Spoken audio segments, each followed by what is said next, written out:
and it feels so good.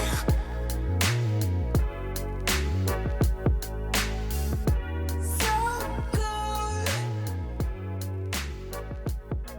And it feels so good. Hola a todos y bienvenidos al segundo capítulo de nuestro podcast Lo que vale la pena. Como siempre, mi nombre es Ignacio, seré el host de este podcast y el día de hoy, por fin, después de harto preámbulo, podemos contar con Constanza Cubillos, Connie, como le decimos de cariño, y ella nos va a estar acompañando en este episodio para conversar sobre dos temas bien importantes que se unen uno con el otro, que son las neurodivergencias, y específicamente vamos a enfocarnos harto en el TDAH, que durante este capítulo iremos conversando. La Connie se ha desempeñado en el área social comunitaria de la psicología y actualmente desde hace 2 años exclusivamente en el área clínica, donde trabaja con adultos temas como el duelo, la ansiedad, la depresión, la autoimagen y el autodescubrimiento, además del dolor persistente y lo que nos trae el día de hoy, las neurodivergencias.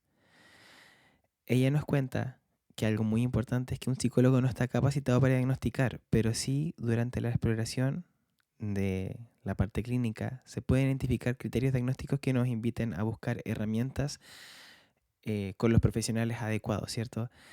Ella, la verdad es que tiene mucho conocimiento.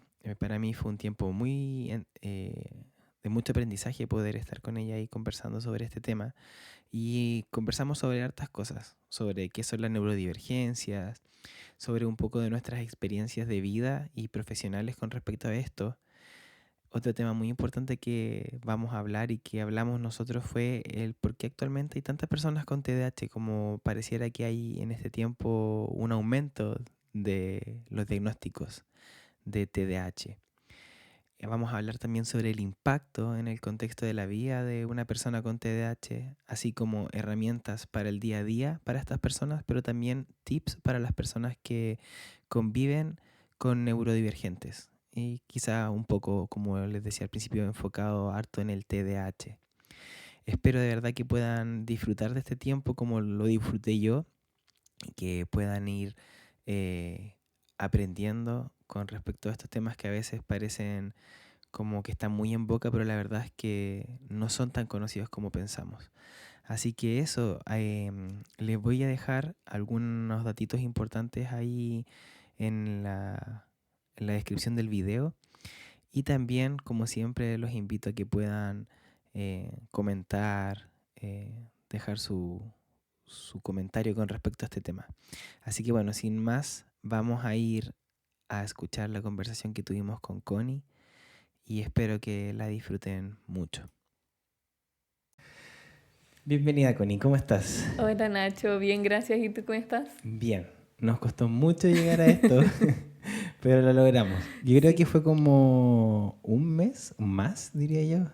Sí, o sea, desde que tú empezaste como a preparar el podcast estaba pensado este capítulo. Sí, pues, de hecho, yo me acuerdo que fuiste de hecho una de las primeras personas que como que le dije, oye, voy a hacer un podcast y voy a hacer esto. Entonces, yo creo que más de 2 meses. Claro.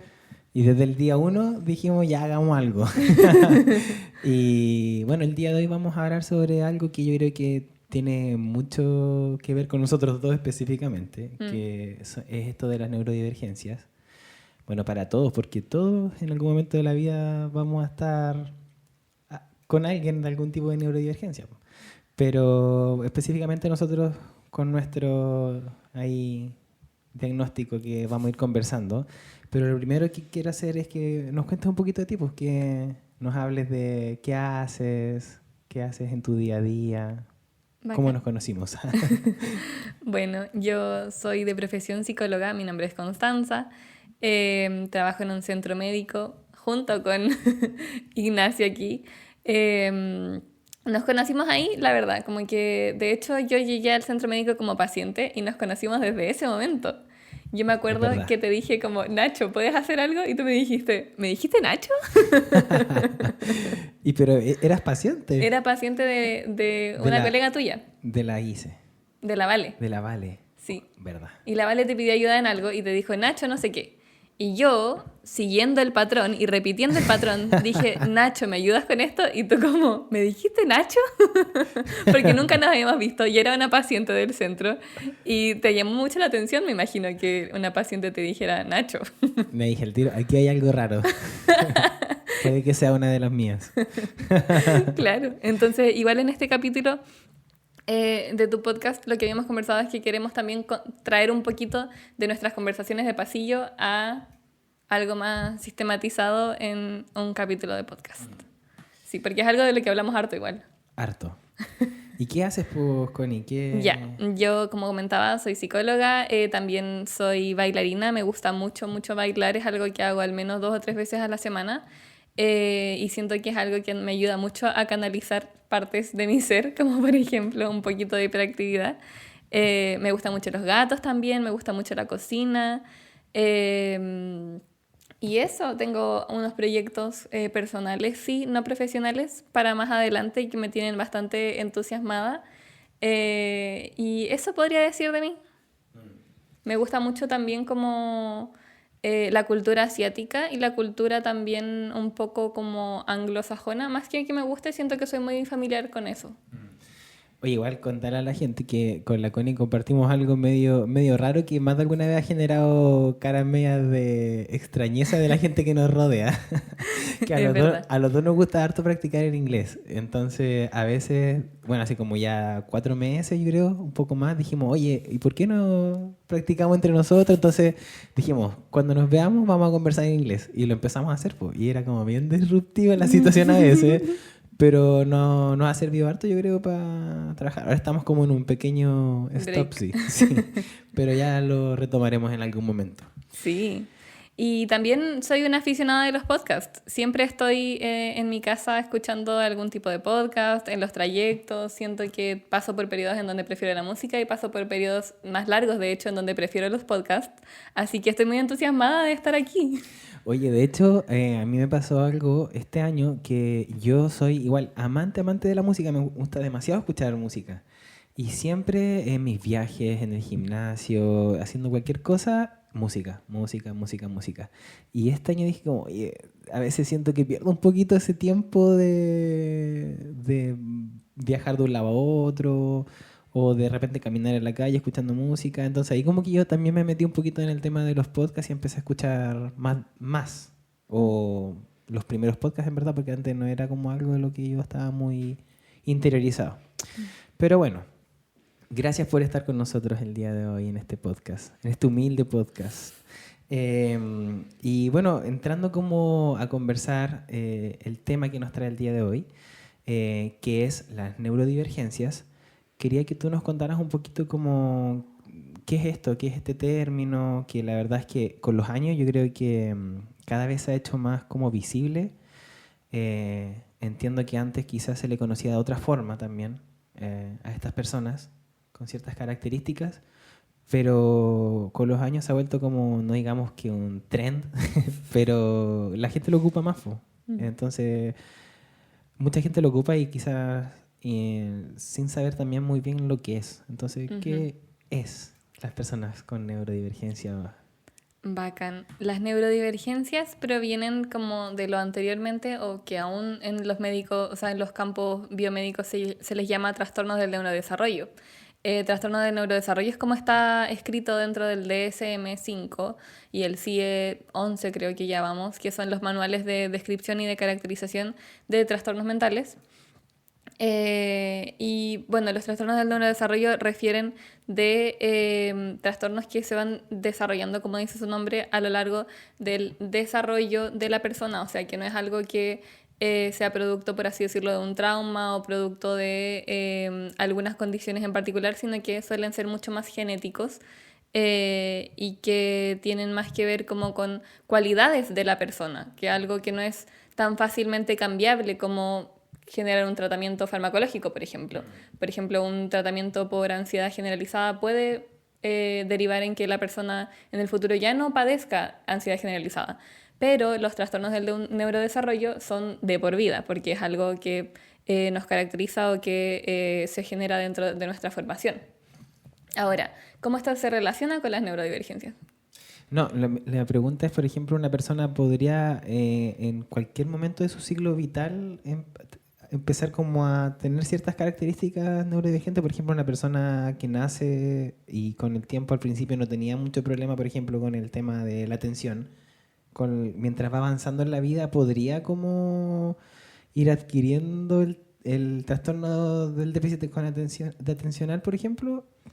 No es O, algo que sea excluyente, o sea, sí se puede llegar a formar a lo largo de la vida o ya más grande, pero suele ser algo que se presenta desde la infancia. De hecho, es mucho más fácil diagnosticar y pesquisar los trastornos del neurodesarrollo en la infancia, porque hay mucho menos socialización que de repente puede tapar o enmascarar cierta sintomatología.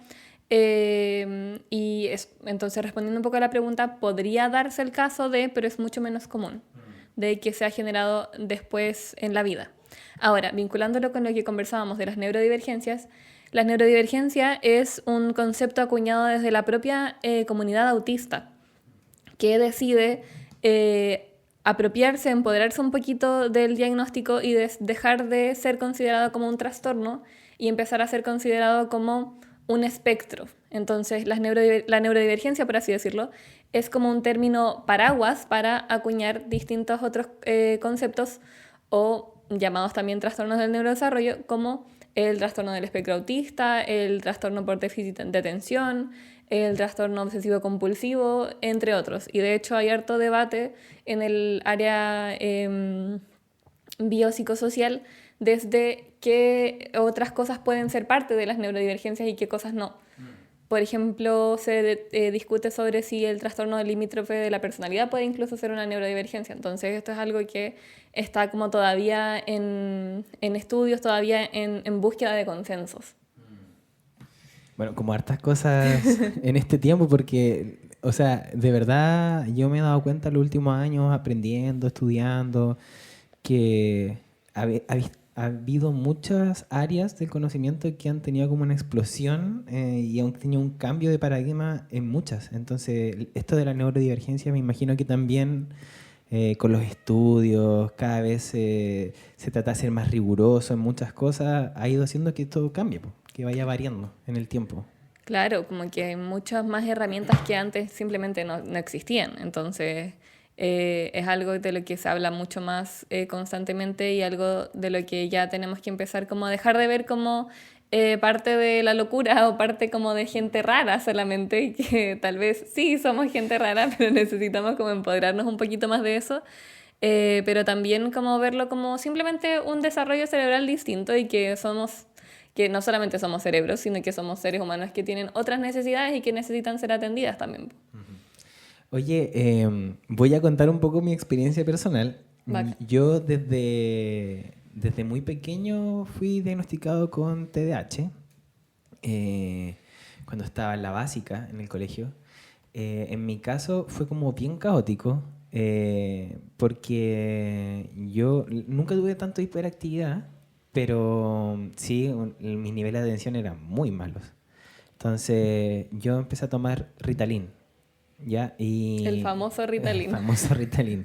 Y la verdad es que, bueno, igual pues ahora aprendiendo, el Ritalin fue como uno de los fármacos de primera línea, como fue uno de los primeros que se fue como dando a estas personas, que quizás después podemos como entrar a contar un poco lo que hablábamos previo de por qué se produce esto del TDAH específicamente, por esto de la dopamina y otras cosas. Pero a mí me hacía muy mal, me hacía muy mal, o sea... porque hacía su pega, pues, o sea, me dejaba totalmente Ya, eh, entonces, ¿a qué te refieres en particular con que te hacía mal? como que no me dejaba ser yo, Ya. como que me sacaba un poco de cómo yo quería ser, pues más activo, más alegre, y como que me dejaba Mm. demasiado planchado, por decirlo de alguna forma. Entonces, duré muy poco con el Ritalin. Y después, la verdad es que no seguí con la terapia y así me desarrollé por la vida, pues. Y igual fue súper difícil, sobre todo desde el área como académica. Mm. Y quizás esto le pasa a mucha gente con alguna neurodivergencia, pero el ver como que, entre comillas, estás fallando o no estás siendo como el resto, te genera mucha como incomodidad en tipo. obviamente pena y muchas otras cosas que puede uno llegar a sentir. Pero sucede esto del famoso síndrome del impostor, mucho. A mí me sucedió demasiado eso en mi vida académica. Y fue solamente una vez que ya empecé como, por un lado, a tener un desarrollo cognitivo más avanzado en el sentido de mi cerebro empezó, yo me imagino, a madurar más. Claro, como que podías ver los frutos de tu inteligencia que nunca no estuvo. Exacto, porque de hecho eso era lo más chistoso, que me hacían los exámenes y salía como mente brillante. ¿Te hicieron alguna vez algún test como WISC y esas cosas? No me acuerdo los nombres, pero uno era para ver el coeficiente intelectual Ya. y el mío era así muy alto. Pero también he aprendido que la verdad es que el TDAH no tiene mucho que ver con los niveles de inteligencia de la persona. Sí, el problema es otro. Pero no fue solamente, o sea, yo creo que eso y por otro lado ir viendo que cumplía ciertos hitos en la vida, como terminar el colegio, terminar una carrera. Y ese avance igual me fue como sacando un poquito este autoestigma que me estaba poniendo en mí mismo de que no era capaz o que todo esto. Entonces, esa fue como mi experiencia, bien resumida. Claro, como años bien resumidos en que, claro, tuviste mucho tiempo de síndrome del impostor, de sentir que eras un poco más incapaz porque de repente habían cosas que te costaban un poco más que a los niños a tu alrededor. Y después ir dándote cuenta a través de la evidencia también, de que esto no significaba que fueras más tonto o más incapaz, sino que simplemente habían otras necesidades. Claro. Sí, pues. ¿Y cómo ha sido más o menos tu experiencia con tu neurodivergencia? Con mi neurodivergencia, con mi atención divergente, que también es otro término acuñado por la misma comunidad neurodivergente y de déficit atencional, porque al final algo que no comenté antes es que el déficit atencional está igual mal llamado déficit de atención. No es que a uno le falte atención, sino que de cierta forma casi que nos sobra. Sí. Es como incapacidad para poder focalizar la atención en solo una cosa y solo esa cosa. Nosotros vamos a estar probablemente poniendo atención a muchas cosas al mismo tiempo y prestándole la misma atención a cada una de ellas. Y esa es como la dificultad en realidad, no de no poder prestar atención, sino que dificultad para focalizarla en una sola cosa. Entonces, respondiendo a tu pregunta, mi experiencia fue bien distinta porque en realidad yo estoy diagnosticada hace como 2 años, cuando empecé a trabajar y empecé a tener más dificultades a través del estrés laboral o las exigencias de la vida adulta. Me fui dando cuenta de que, claro, habían cosas que me costaban y que tal vez no tenían por qué costarme tanto.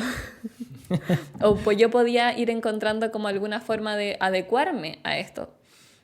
La cosa es que yo creciendo siempre fui una niña como muy tranquila, muy como niñita modelo, en el sentido de que me dejaban ahí en una parte y yo me quedaba ahí toda la tarde como muy buena para seguir órdenes y cosas así, que es todo lo contrario de lo que se siente o de lo que se puede llegar a creer de un niño con déficit atencional. Entonces, siempre pasó como debajo del radar para toda la gente a mi alrededor.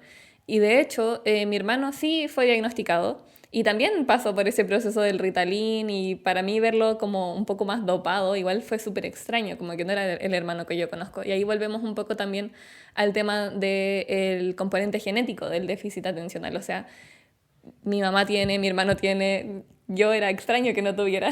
Entonces, después de eso y de consultar a un neurólogo fue que me fui dando cuenta de que muchas de mis luchas internas de toda la vida tenían esa explicación.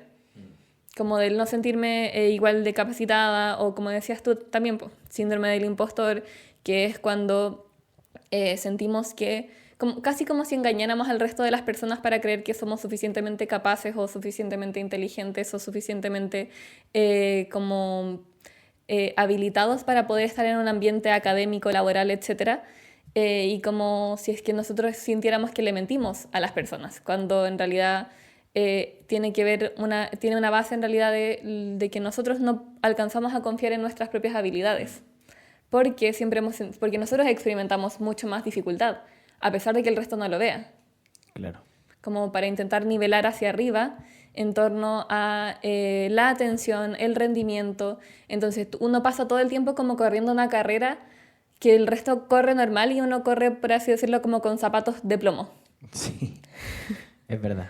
Entonces, claro, probablemente vas a ir un poco más lento, probablemente te va a costar un poco más. Y no por eso significa que tú seas mala persona o menos inteligente, sino que tal vez necesitabas sacarte esos zapatos o tal vez necesitabas alguna otra ayuda que no estabas obteniendo porque ni siquiera sabías que la necesitabas. Oye, algo que se me viene a la mente con lo que estamos conversando es que, como decía delante, ahora esto de la neurodivergencia está muy en boca y la verdad es que también pasa mucho, creo yo, opinión personal, que todos queremos pertenecer a algo. Y muchas personas, esto de la neurodivergencia se ha convertido como en algo que, oye, quizá yo podría estar, quizá yo podría ser. Sí, yo como que tengo estas características, como que yo podría ser del espectro autista, y la gente se pone a hacer quiz y se hace cosas online y todos se andan como autodiagnosticando, po. Y yo encuentro que igual es un peligro porque primero pensar que tienes algo como una neurodivergencia te hace como descansar. Y muchas veces nosotros, y no sé, a mí me pasó en algún momento en la vida, que era como, sí, tengo trastorno de déficit atencional, es como, así soy, no hay mucho que hacer. ¿Está ahí? Entonces yo creo que la gente también puede caer en eso. Y por otro lado, una persona para poder ser diagnosticada, me imagino, yo no soy tan conocedor de todo, pero hay test, hay exámenes específicos y tienen que ser diagnosticados por un profesional, po. Entonces, eso yo creo que es súper importante, el mensaje de que la gente, si tienes la duda, busca la ayuda profesional que te pueda dar ese diagnóstico de manera como idóneo y que puedas recibir la ayuda necesaria para tu trastorno, porque no es lo mismo tener algún tipo de autismo, nivel de autismo, que tener un TDAH, por ejemplo. Entonces, cada persona necesita una ayuda quizá distinta. E incluso personas que comparten el diagnóstico del TDAH necesitan distintas formas para poder llegar a los resultados que quieren, pues. Quizás algunos van a necesitar fármacos, sí o sí.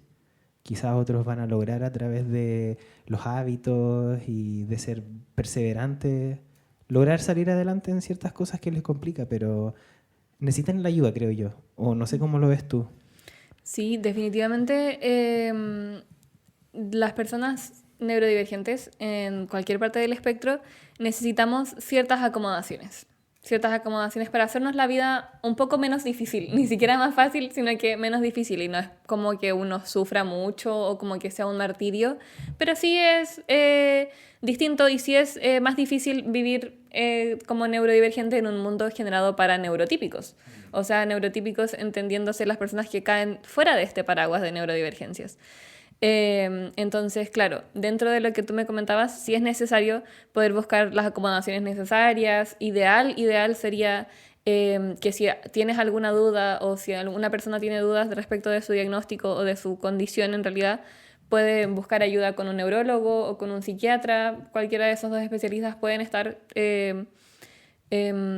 bien formados para poder llegar a diagnosticar. Ahora bien, es distinto y es difícil también diagnosticar adultos porque hay ciertas cosas que, como decíamos antes, pasan debajo del radar y que también no todos los profesionales están suficientemente actualizados en estas temáticas. Entonces, eso igual se vuelve un poco complicado, sin contar también el tema de que, sobre todo en nuestro país, Chile, actualmente Concepción, actualmente Chihuayante, es bien difícil acceder a salud mental. O sea, el psicólogo, el psiquiatra, terapeutas ocupacionales, como todas estas cosas que serían como el tratamiento integral para cualquier neurodivergencia, como decía antes, psiquiatra, psicólogo, psicóloga y ojalá también terapeuta ocupacional. Todo esto es muy caro y muy pocas personas en Chile tienen el acceso a esto. Y ahí es donde entramos igual un poquito al tema del autodiagnóstico, que si bien yo difiero un poco con lo que tú comentabas, porque claro, no está bien diagnosticarse solo o no está bien diagnosticarse a uno mismo solamente por el hecho de querer pertenecer a algo. Igual necesitamos cuestionarnos el por qué esta persona tiene tanta necesidad de pertenecer a algo y por qué no ha pertenecido a otra cosa antes. Claro. Y también el cuestionarnos el hecho de que el diagnóstico por como todas las de la ley, por así decirlo, desde la manera más profesional posible, es muy inaccesible dentro de lo que podemos contar nosotros, o la lista de espera puede llegar a ser muy alta. Entonces no digo sí autodiagnostíquense, pero sí puede ser muy valioso también la pesquisa que uno puede realizar a través de los propios medios, a través de internet, a través de redes sociales, y no es solamente como el sí soy, Claro. así como del meme, sino que intentar hacer una búsqueda exhaustiva de cuáles son mis dificultades y con qué pueden llegar a entrar para luego en el futuro poder llegar a optar a un diagnóstico y tratamiento necesario. Claro. Porque no es algo, una cosa que quita a la otra, así como ya me diagnostiqué solo, nunca más busco ayuda, no se trata de eso, sino que si es que el autodiagnóstico puede suplir una cierta necesidad incluso emocional y una necesidad de atribución tal vez un poco más externa a las luchas que nosotros solemos tener, como por ejemplo esto que ya habíamos comentado del síndrome del impostor. O sea, esto mismo, el del síndrome del impostor, es una forma de internalizar ciertas causas de cosas que nos pasan, que de repente no tienen solamente que ver con nuestra responsabilidad o nuestra culpa, por así decirlo.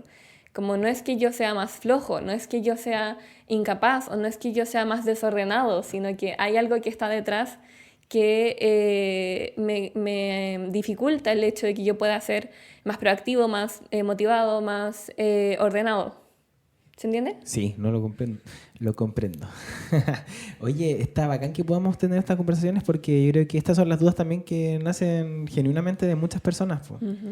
Yo creo que estas son las conversaciones también que tienen muchos padres con sus hijos, o entre ellos sobre sus hijos, o los círculos, po. Los círculos que rodean a las personas, que yo creo que también es un tema que vamos a tocar más adelante. Pero entremos a conversar un poquito sobre algo que se desprende un poco de esto, que es que en la actualidad hay hartas personas que están siendo diagnosticadas con alguna neurodivergencia. Específicamente, en este caso quizás estamos hablando del TDAH, pero ha habido un aumento notorio en esto. No es solamente, como lo decía anteriormente, que es como un trend, así como la neurodivergencia, no, sino que también desde los datos duros, efectivamente, hay más gente que está siendo diagnosticada con neurodivergencias. Entonces, ¿cuál es el porqué de esto? ¿Hay un porqué, por lo menos en nuestro país? ¿Cómo se ha llevado esto en los años?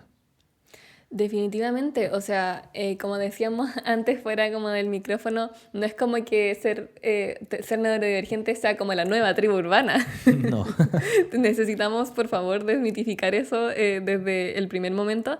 Pero sí, se ha producido un boom en el diagnóstico y esto tiene que ver mucho con la historia de la neurodivergencia o de los trastornos del neurodesarrollo. O sea, con solo saber que la primera persona diagnosticada con autismo actualmente tiene 80 años, o sea que esto debe haber sido como en los 50, 60.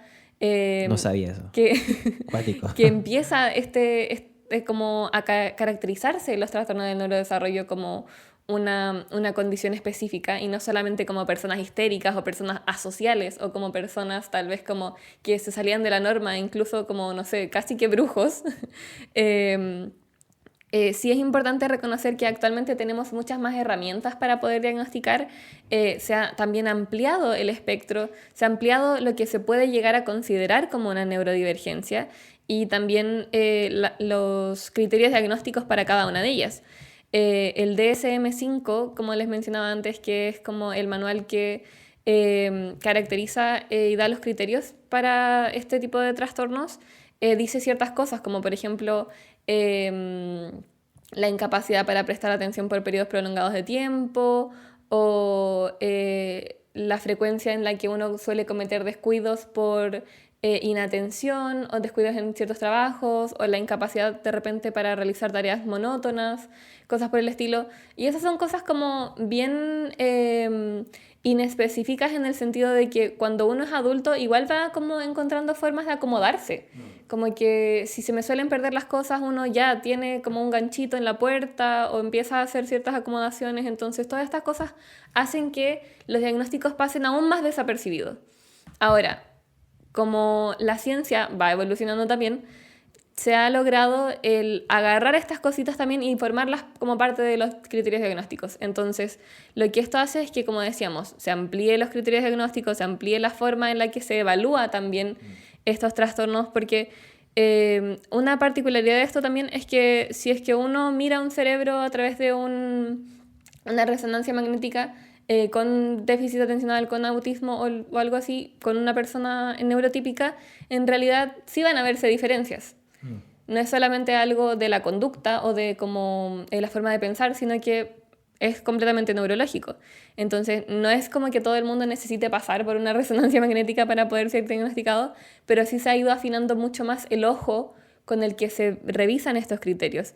Entonces, mayor procesos diagnósticos, mayor conocimiento social incluso al respecto, como desde la democratización del conocimiento, por ejemplo, a través de las redes sociales, que si bien las redes sociales no son la mejor fuente de conocimiento, porque todos tenemos acceso a crear contenido en realidad, Claro. sí se ha ido como expandiendo mucho más el conocimiento que existe.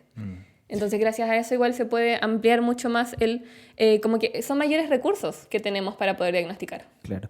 Oye, con respecto a las redes sociales, dentro de lo que estuve leyendo y estudiando para este podcast, para este capítulo, algo que me llamó la atención es que algunos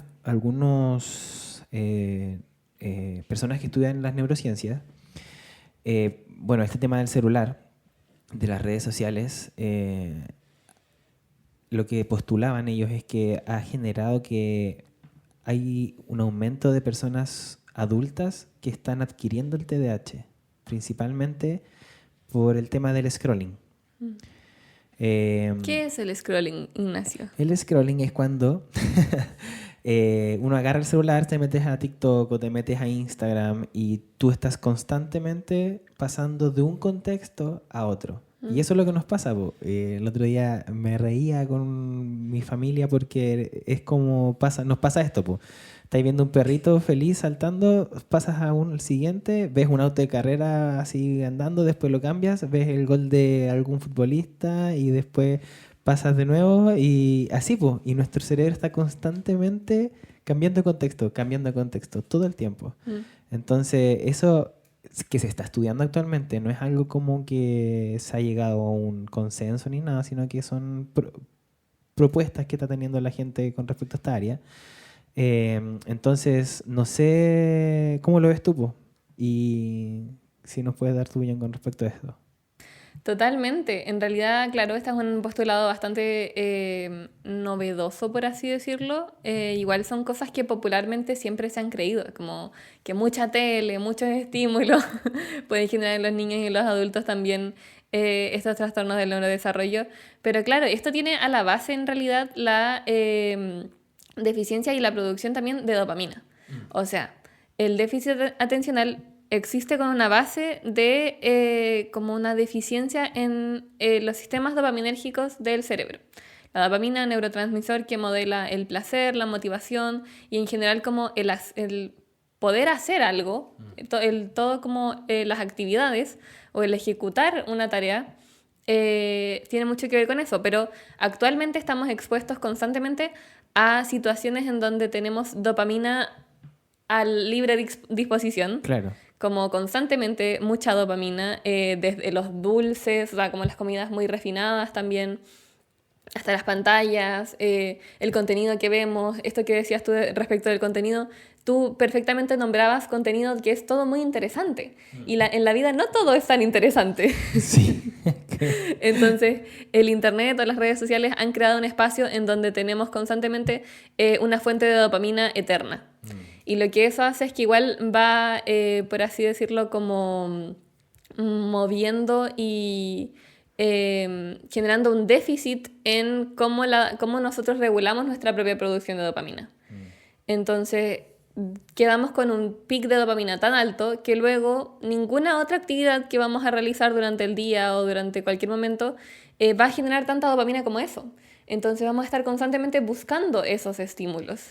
Ahora, las personas, o lo que se postula sobre el tema de la dopamina en las personas con TDAH es que estas personas no son capaces de producir la misma cantidad de dopamina que una persona normal, ¿cierto?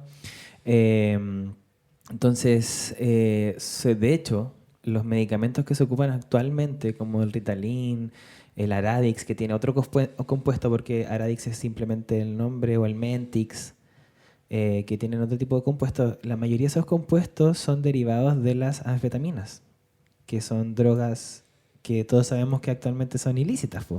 Claro, y son drogas que son aceleradoras o estimulantes. Exacto. Y que generan la dopamina. Y que es increíble, pero a las personas, a los niños, se les da estos medicamentos que son, están a un compuesto de ser Claro, muy cerca. la anfetamina, que es una droga ilícita en la mayoría de los países del mundo. Entonces, se postula esto, pues, de que hay un déficit en la dopamina y que por eso las personas que tenemos TDAH tendemos a buscar dónde poder extraerla.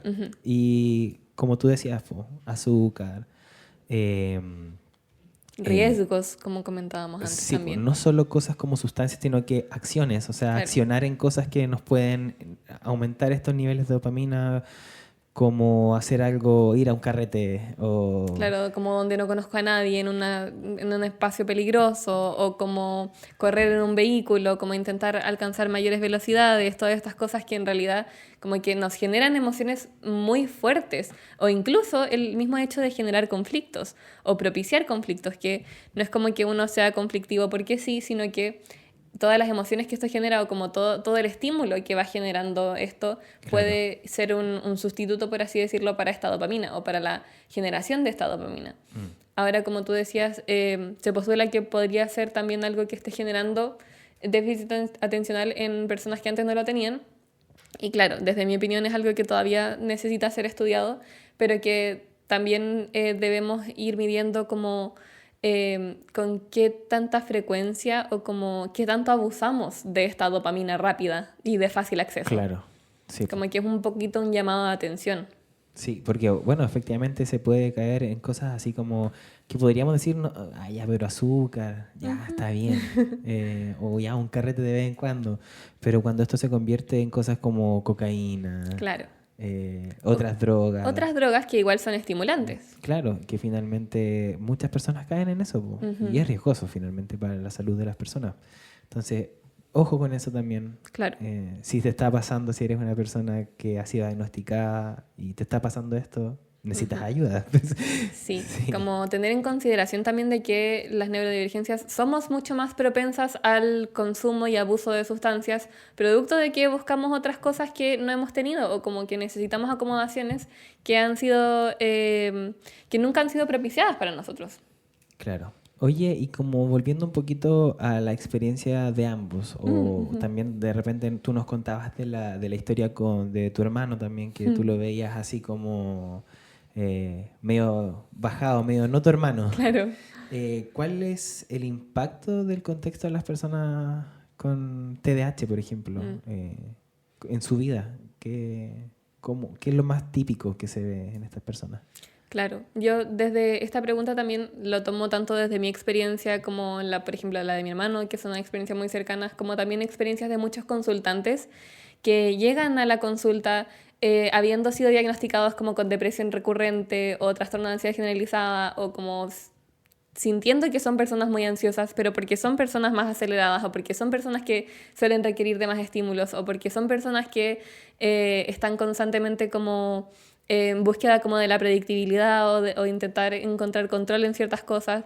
Y ahí nos vamos dando cuenta de que en realidad a medida que vamos como propiciando la entrevista clínica, y también a medida que vamos avanzando un poquito en el proceso, nos vamos dando cuenta de que hay distintos factores comunes que no solamente eran explicación producto de que esta persona tenía tendencia, por ejemplo, a la depresión o tendencia a la ansiedad, sino que tenemos como un abanico de síntomas que están muy interrelacionados entre sí. Nos podemos ir dando cuenta de que en realidad, oye, puede ser que esto no tenga que ver solamente con tu ánimo o con tus conductas, sino que puede haber algo detrás del neurodesarrollo. Claro.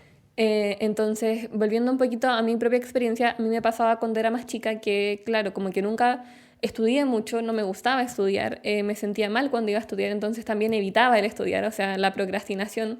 Es importante entender que la base de la procrastinación no es el no querer hacer cosas, sino que es el evitar la sensación que estas cosas que nosotros evitamos nos van a producir. Por ejemplo, la sensación que a mí me producía el intentar concentrarme en una lectura y perderme a los 2 minutos, o no poder como conectar con lo que estaba leyendo.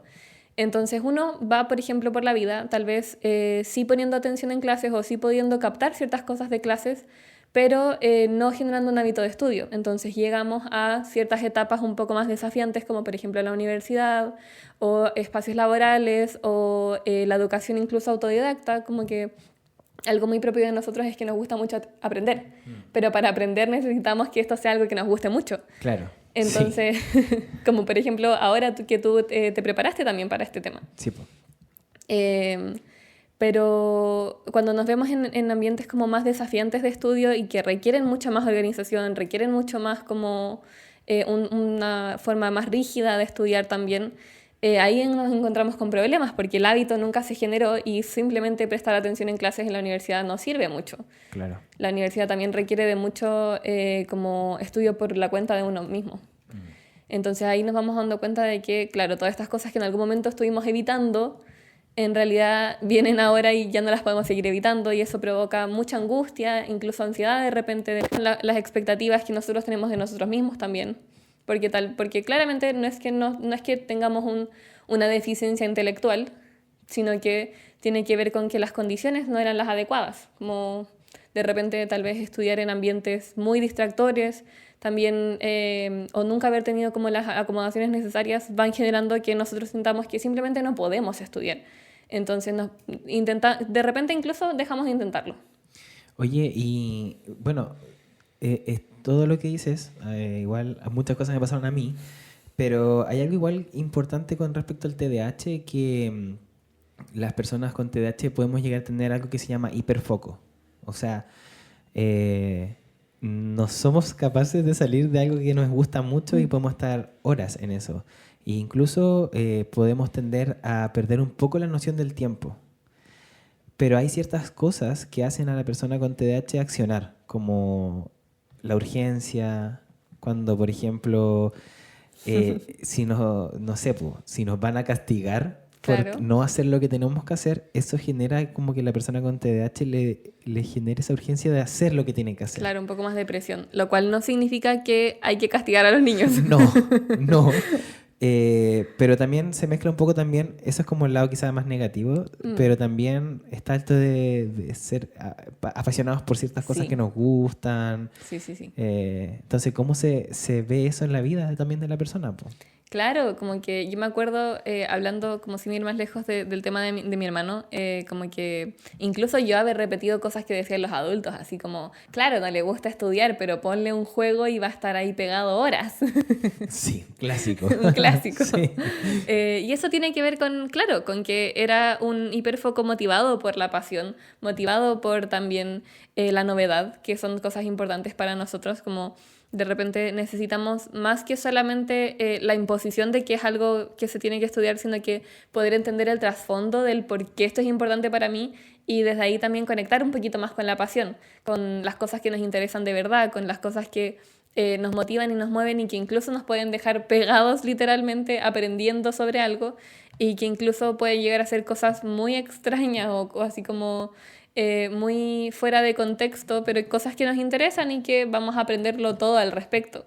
Como, no sé si te acuerdas tú de algún hiperfoco que hayas tenido en la vida. Oh, sí, tengo uno que es que yo toco guitarra. Ah, Y la guitarra llegó a mí, no porque yo la buscara, sino que en un cumpleaños, o sea, en una Navidad, me llegó mi guitarra. Y mi primera guitarra fue una guitarra eléctrica. Yo siempre me ha gustado la música, en todo caso. Pero fue como amor a primera vista. Y yo podía estar horas en la guitarra. Y practicaba. Iba al colegio, no, iba al colegio a contar las horas para poder volver a tocar la guitarra. Y eso me consumió mucho tiempo de mi vida, o sea, de verdad. Pero ahora toco muy bien. No sé si es tan importante, pero ese fue un hiperfoco así que me duró además mucho tiempo. Pero también me ha pasado en la vida, y creo que le pasa mucho a la gente que tiene TDAH, que vamos como pasando de un hiperfoco a otro. O sea, en mi caso, yo siempre estoy como rondando en un mismo área. La música, el deporte, De repente un poco el estudio y así, como que voy pasando de un lado a otro. Y me quedo, después me aburro de eso y me paso a lo siguiente. Ese es como lo que yo me acuerdo de, o lo que más me ha pasado a mí en la vida, Ujú. personalmente. Me imagino Bacán. que quizá también algo a ti parecido. Sí, sí, a mí me pasó con la cocina. Como que la descubrí así como a los 14 años, pero la repostería. Y me gustaba mucho, pero no solamente pasaba mucho tiempo cocinando, sino que también pasaba mucho tiempo, pero horas y horas viendo videos de cocina, de comida que tal vez nunca iba a hacer en la vida, pero era como si yo estudiara mucho sobre cocina.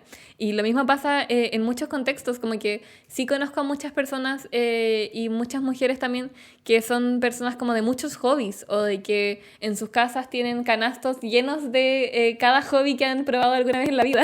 ¿En Porque serio? van saltando de uno a otro Sí, y otro po. y otro, porque también estamos motivados por la novedad. Sí, po. O sea, cuando un hiperfoco puede volverse tal vez un poquito más monótono, tal vez con la música es distinto porque hay hartas cosas que aprender. Cuando el hobby va volviéndose un poco más monótono, ya como que ya no pega de la misma forma que pegaba antes, entonces Sí. cambiamos. Exacto.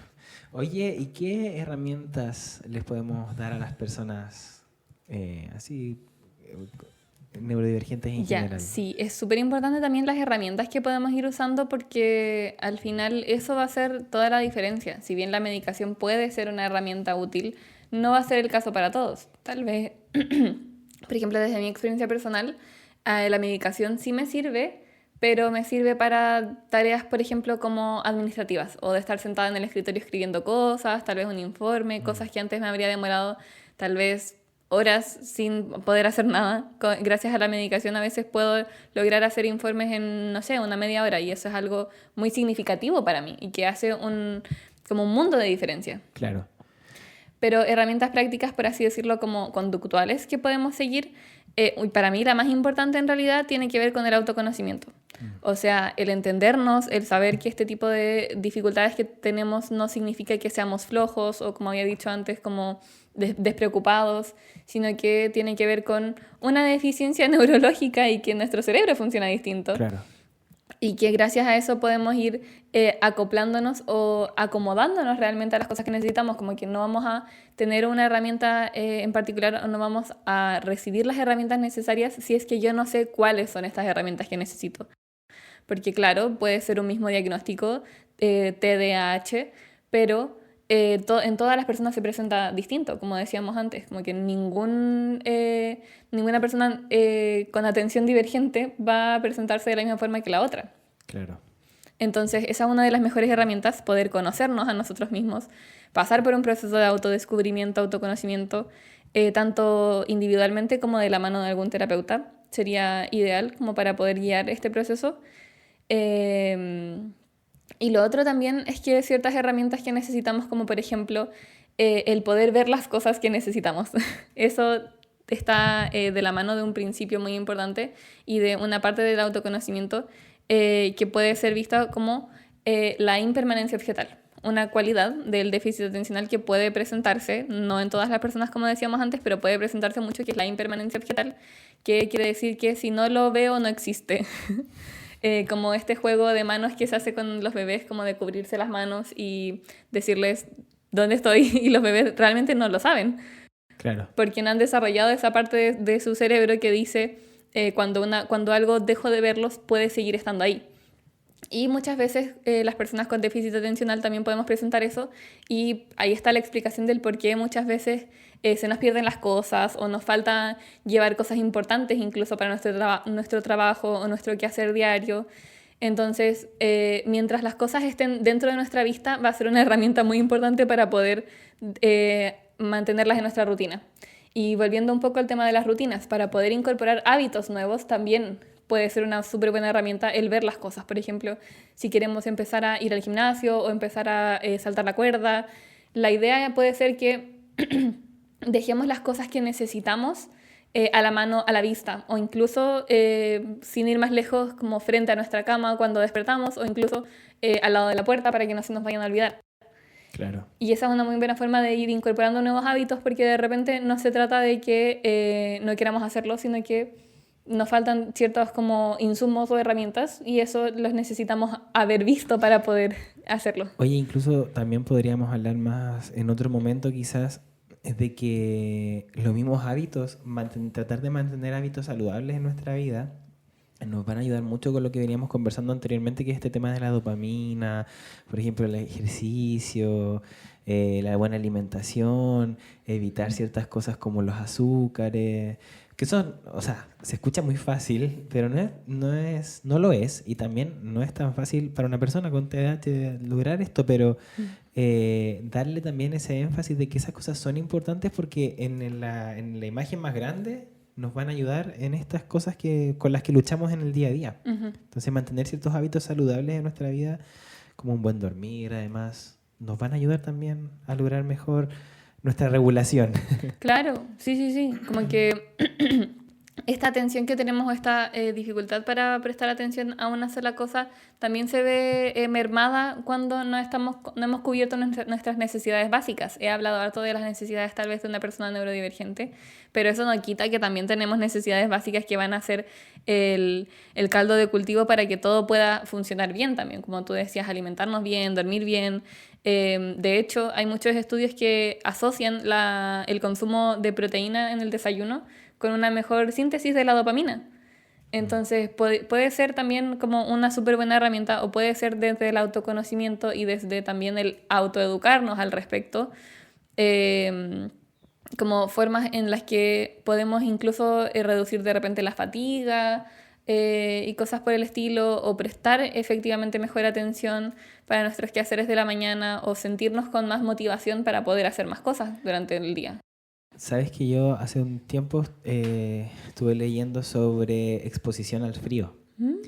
Eh, y la exposición al frío genera aumentos en niveles de dopamina en el cuerpo y que son muy duraderos. Se han hecho hartos estudios con respecto a esto y puede generar efectos no solamente de que te suba, porque ¿qué es lo que pasa? Que, por ejemplo, en el caso de las drogas, incluso antes la gente ocupaba el tabaco, fumaba para poder aumentar el tema de la dopamina, o las mismas drogas más fuertes como la cocaína, por ejemplo, que te aumentan efectivamente la dopamina en tu cuerpo, en tu sistema, pero es muy corto Claro. es muy corto.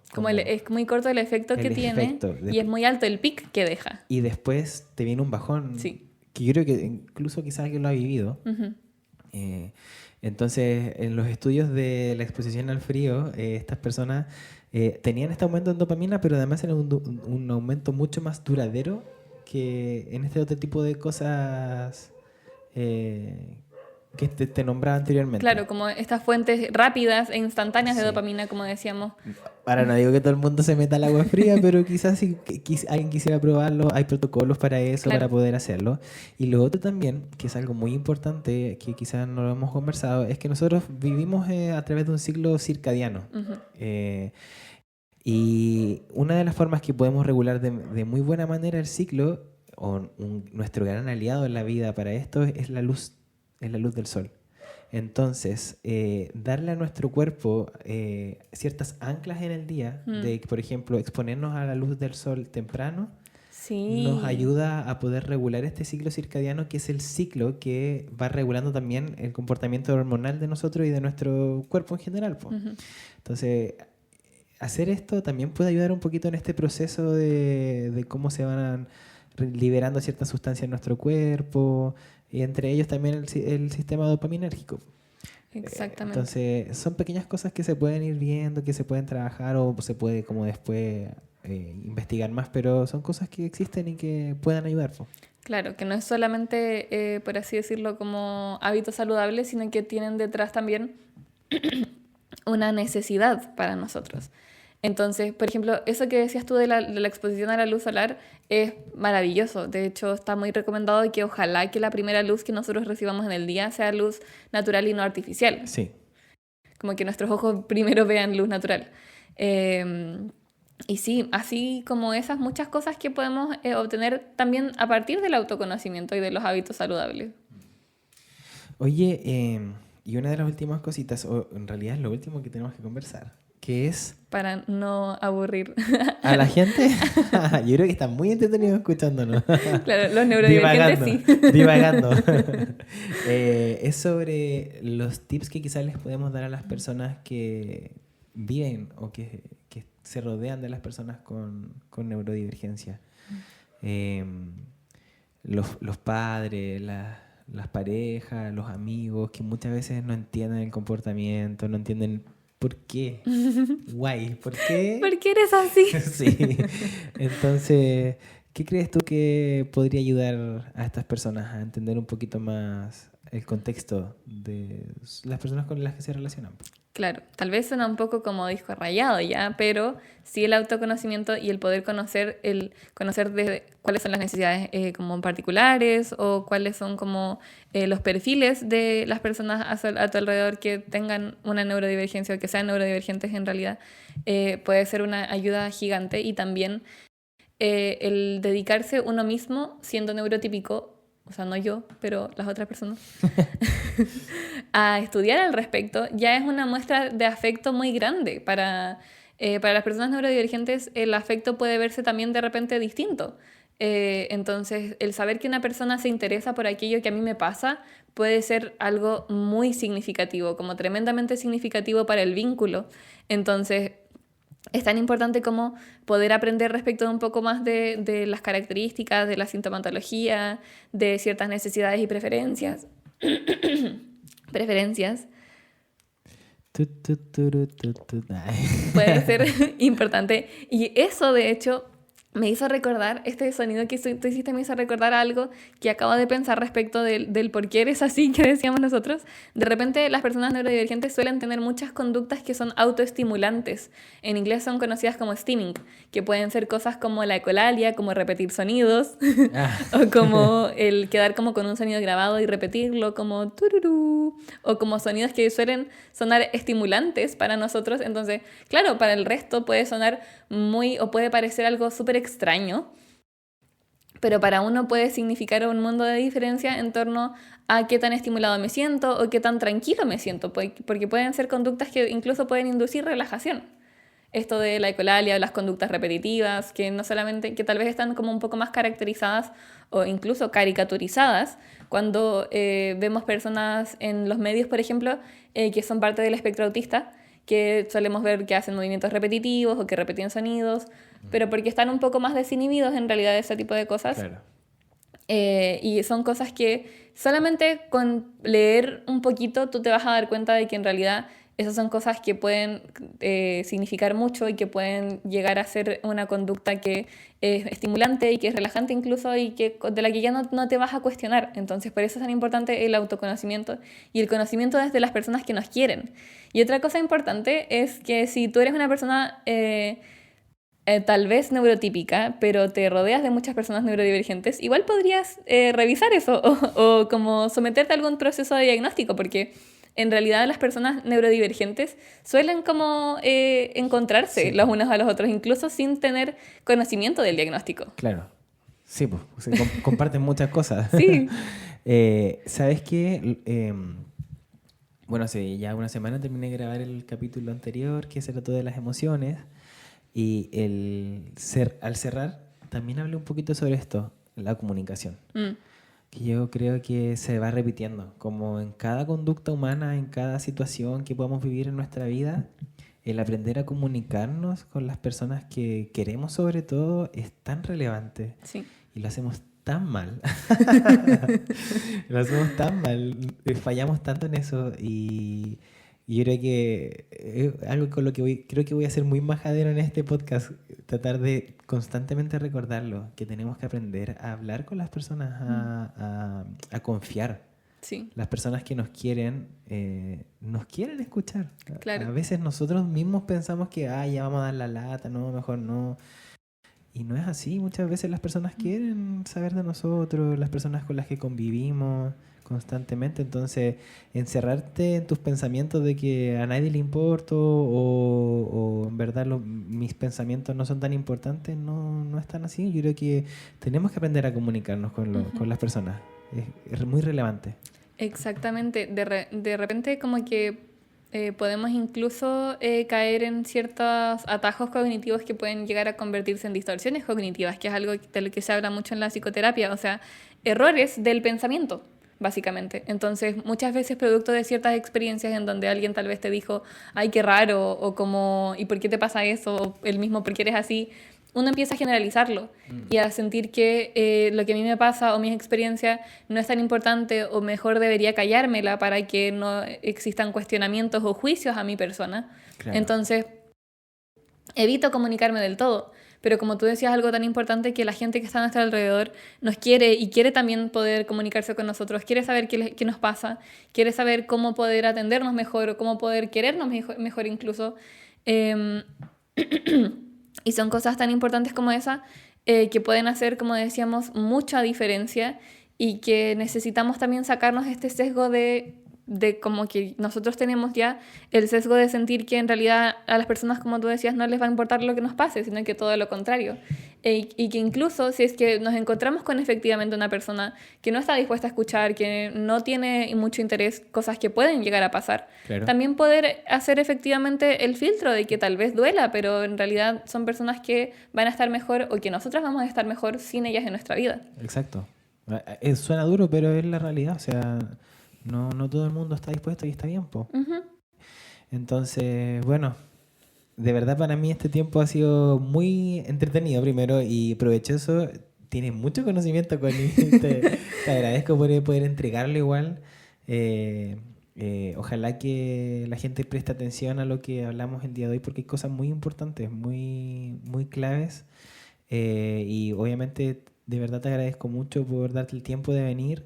A pesar de que nos haya costado y todo, se logró y creo que fue muy provechoso. Yo aprendí mucho también. Así que, bueno, te dejo muy, muy invitada a que más adelante quizás podamos volver a hacer esto con algún otro tema o profundizar un poco más con este. Pero eso, te agradezco. No sé si quieres decir algo para cómo terminar. Sí, también agradecerte porque en realidad para mí las neurodivergencias desde que lo he descubierto como una cualidad mía o como algo que es parte de mi vida, también se ha vuelto como algo en lo que pienso recurrentemente. Entonces Sí, poder po. hablar y poder como plasmar todo esto en un espacio es súper enriquecedor y súper como agradable también de saber que este tipo de conversaciones pueden ayudar a otras personas y que pueden ayudar a explicarle también a otras personas o a la gente alrededor de personas neurodivergentes el cómo funcionamos o qué cosas vamos a necesitar o el porqué de ciertas cosas. Entonces siento que puede ser una muy buena herramienta y también te agradezco por generar la instancia porque en realidad necesitamos más espacios así, po. Más espacios de aprendizaje, más espacios de poder canalizar nuestro conocimiento y poder canalizar las cosas que hemos ido aprendiendo a través incluso de nuestra propia experiencia.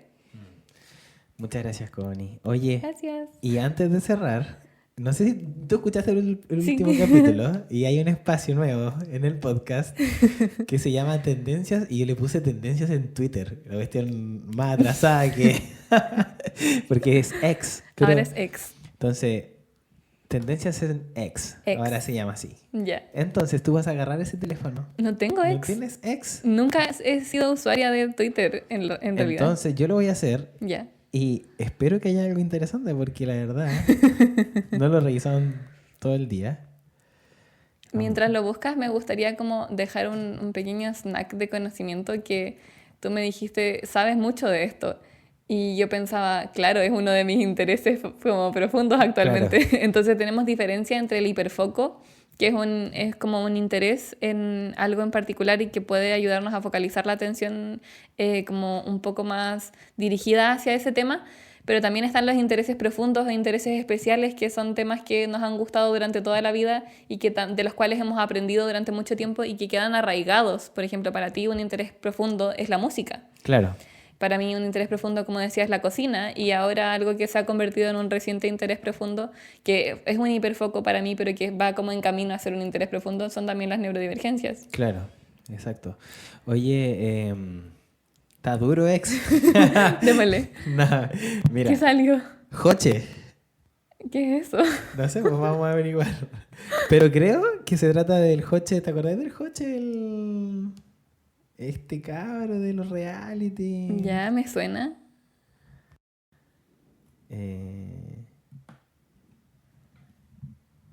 Chef Benja a Joche. Ah, debe ser como de Master Top VIP Chef. Mira, te recomiendo que a tu postre le pongas un poco de piure y luego salsa de vinagre. Te va a quedar genial. Me imagino. Ah, sí, Top Chef de Chilevisión. Ah. Creo que Joche se mandó algo muy... Sí, no sabe cocinar. La gente descubrió que Joche no sabe cocinar, que solamente es un rostro bonito. Oh, qué Oh. pena. ¿Te acuerdas de Joche? Sí. No me acuerdo. Mira, es que como de rulos. Oye, a todo esto la Connie es otra generación. Ah, claro. Sí, O po. sea, por ahí. Yo tengo- Tengo 27. Yo tengo 31. Ya, pero igual estamos cerca. Él es Joche. Ya, su cara me suena. Me suena harto su cara. A ver si sale ahí Joche. Es un rompecorazones de los años 2000. Estuvo ahí como en unos realities de amor. Ya. Pero Bueno, así que Joche no sabe cocinar.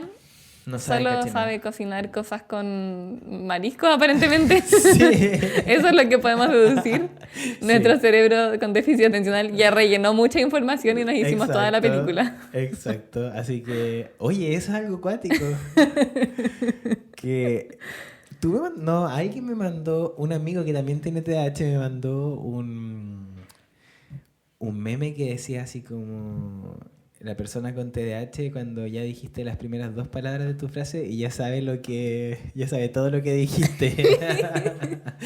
Oye, eso es tan real. Es muy real y de hecho es una pregunta en uno de los test de tamizaje que más se usan para ¿En el, serio? el déficit atencional, sí. Así como, ¿sabes lo que va a decir la otra persona antes de que Sí, lo la diga? pregunta dice literalmente así como, ¿con qué frecuencia sueles completar las frases de las personas en tu mente antes de que terminen de decirlas? ¿En serio? Y es algo muy común.